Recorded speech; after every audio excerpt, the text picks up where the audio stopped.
قرآن حکیم تمام آدم علیہ السلام سے لے کے رسول اللہ صلی اللہ علیہ وسلم تک دعاؤں سے لبریز ہے. دعائیں تعلیم دی ہیں قرآن نے. ہر پیغمبر نے دعائیں تعلیم دی ہیں. خود رسول اللہ صلی اللہ علیہ وسلم نے بھرپور دعائیں تعلیم دی ہیں.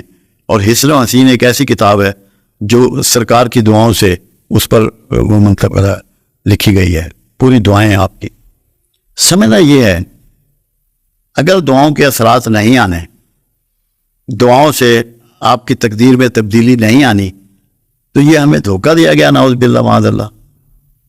تو اس کا مطلب یہ ہے کہ دعائیں اثرات رکھتی ہیں، تب دعاؤں کی تعلیم، ہر قدم پہ دعاؤں کی تعلیم ہے. اللہ کے حبیب صلی اللہ علیہ وسلم نے دعاؤں کی تعلیم دی.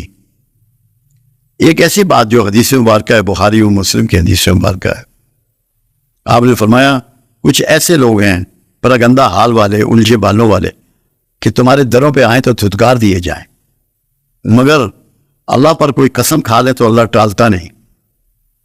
اللہ ٹالتا نہیں. تو اب لوگوں کو جستجو ہوئی کہ یہ کون شخص ہے، ایسا ہو سکتا ہے جب اللہ کے حبیب یہ فرما رہے ہیں تو یقیناً کوئی شخص اویلیبل ہوگا. لوگوں نے تلاش کر لیا. وہ انس بن مالک رضی اللہ تعالیٰ عنہ کے چھوٹے بھائی تھے، حضرت برا بن مالک رضی اللہ تعالیٰ. لوگوں نے ان کو راستے میں پکڑنا اور کہنا، قسم کھانے سے مطلب ہے یہ کیا کہ یہ ہو جائے تو وہ کام ہو جانا. تو یہ ریکارڈ تو کام ہونے کا ہمیں رسول اللہ صلی اللہ علیہ وسلم کے زمانے میں آپ کی حدیث مبارکہ سے ملتا ہے. تاریخ کا ایک بہت بڑا واقعہ بھی ایک ہے جو حیران کن ہے.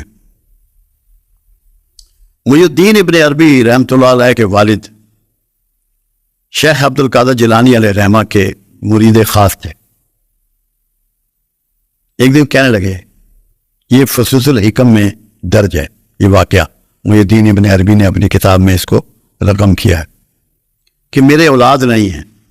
آپ نے فرمایا میں نے تیرے لیے لوہے محفوظ تک کو کھنگال لیا، تیرے اولاد نہیں ہے، نصیب میں نہیں ہے.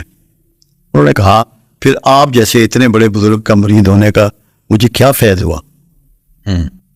آپ نے کہا اچھا کھڑے ہو جاؤ اور میری پیٹھ سے پیٹھ جوڑ لو. جب پیٹھ سے پیٹھ جوڑ لی، جاؤ اپنے گھر اور معمول کا اپنا معاملہ کرو.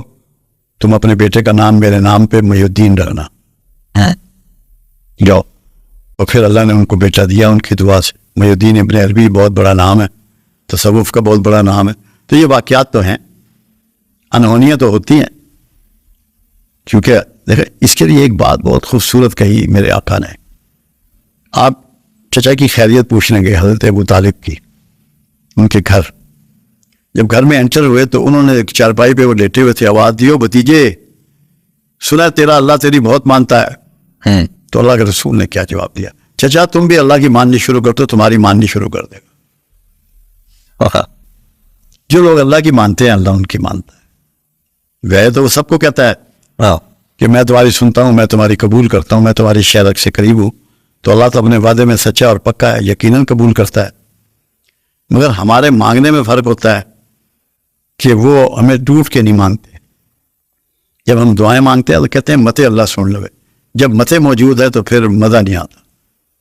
اگر آپ کا یقین ہے کہ میرا اللہ مجھے سن رہا ہے اور مجھے دیکھ رہا ہے، 100% دعا قبول ہوتی ہے.